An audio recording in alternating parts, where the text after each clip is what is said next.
Então, nós somos o grupo 7, ele é composto por mim, que é a Gabriele, pela Luísa, pela Maria Eduarda e pela Mariana. Nós vamos falar sobre o Max Weber, ele nasceu no ano de 1864, nasceu na Alemanha, onde ele passou a maior parte da carreira acadêmica, e pelo seu amplo conhecimento, ele não deve ser considerado apenas como sociólogo, já que seus estudos eles cobriram as partes de economia, direito, filosofia e história. E o seu trabalho também ajudou no desenvolvimento do capitalismo moderno. Ele também fez contribuições à sociologia da religião, enquanto estudou as religiões da China, da Índia e do Oriente Próximo. Comparando ainda os sistemas religiosos com o do Ocidente, ele percebeu que o surgimento do capitalismo foi influenciado pelo cristianismo. Por mais que ele tenha sido influenciado pelo Karl Marx, o Weber também era contrário a algumas das ideias de Marx, como, por exemplo, o conflito de classes, que era menos relevante para o Weber. Oi, eu sou a Maria Eduarda Dutra, eu vou falar um pouco sobre a ação social de acordo com Weber. Então, de acordo com Weber, ações, motivações, ideias, valores e crenças em comum a um conjunto de indivíduos, a valores agregados iguais, poderiam gerar uma certa mudança na sociedade. E como a sociologia tinha o dever de entender os motivos da sociedade, como ela funcionava, para o Weber, seria um papel fundamental a sociologia tentar entender o porquê que essas ações ocorriam, por quais motivos esse conjunto de indivíduos queria criar uma certa mudança, já que na época haveria um grande impacto econômico.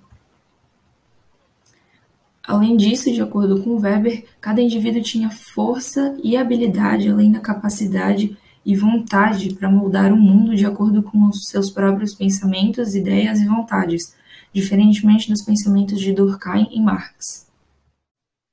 Eu me chamo Mariana e eu vou falar sobre o tipo ideal. Então, tipo ideal é um conceito que Weber ele atribuiu para um pensamento teórico, para que tivesse como objetivo a comparação. Então, o tipo ideal refere-se a uma construção mental da realidade, onde o pesquisador utiliza como modelo a fim de construir um todo tangível. Um exemplo que a gente pode usar é a democracia. Quando a gente cria ali um conceito mental, um pensamento teórico, a gente atribui o que é a democracia, quais são as características da democracia. A partir desse pensamento que a gente define conceitos e características, a gente olha, por exemplo, para um país, para o sistema político que ele tem, e a gente compara. Esse sistema político tem as mesmas características que um sistema democrático? Tem o mesmo conceito?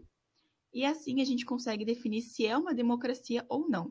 Seria um exemplo do que é o tipo ideal, é uma comparação que a gente tem entre o mental e o real. Meu nome é Luísa e eu vou falar sobre o processo de racionalização. O processo de racionalização de Max Weber, ele está relacionado com as mudanças estruturais, culturais e sociais por qual passa uma civilização ou uma sociedade. Nesse caso, o desencantamento que Weber escreveu e estudou foi sobre a civilização ocidental, quando as pessoas passaram a se aproximar mais da ciência e da tecnologia e começaram a largar aquele pensamento de misticidade, de mágica, de religião que era imposto.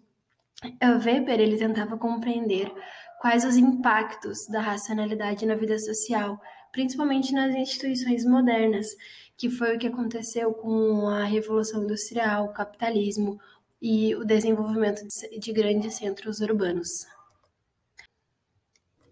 Diferentemente de Marx, que acreditava que o capitalismo era dominado pelo conflito entre as classes, Weber acreditava que o capitalismo vinha da ascensão da ciência e da burocracia. Mas Weber não era totalmente otimista em relação às consequências da racionalização. Ele tinha medo que ela esmagasse o espírito humano, se sobrepondo ao comportamento, passando a ser desumano. A racionalidade para Weber possui aspectos que se diferenciam conforme o contexto no qual elas estão sendo observadas. A racionalização de um pesquisador que busca aprender o mundo por observação sistemática e metódica, é diferente da racionalização de um matemático, que busca num cálculo um resultado específico.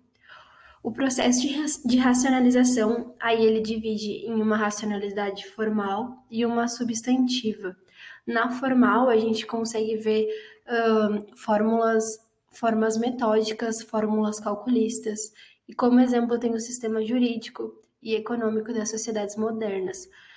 Já a racionalidade substantiva, ela não é voltada para fins e ela leva em conta o contexto social em que se insere, ou seja, ela acaba sendo muito mais subjetiva e pode muitas vezes mudar, diferentemente da racionalidade formal, que é bem objetiva.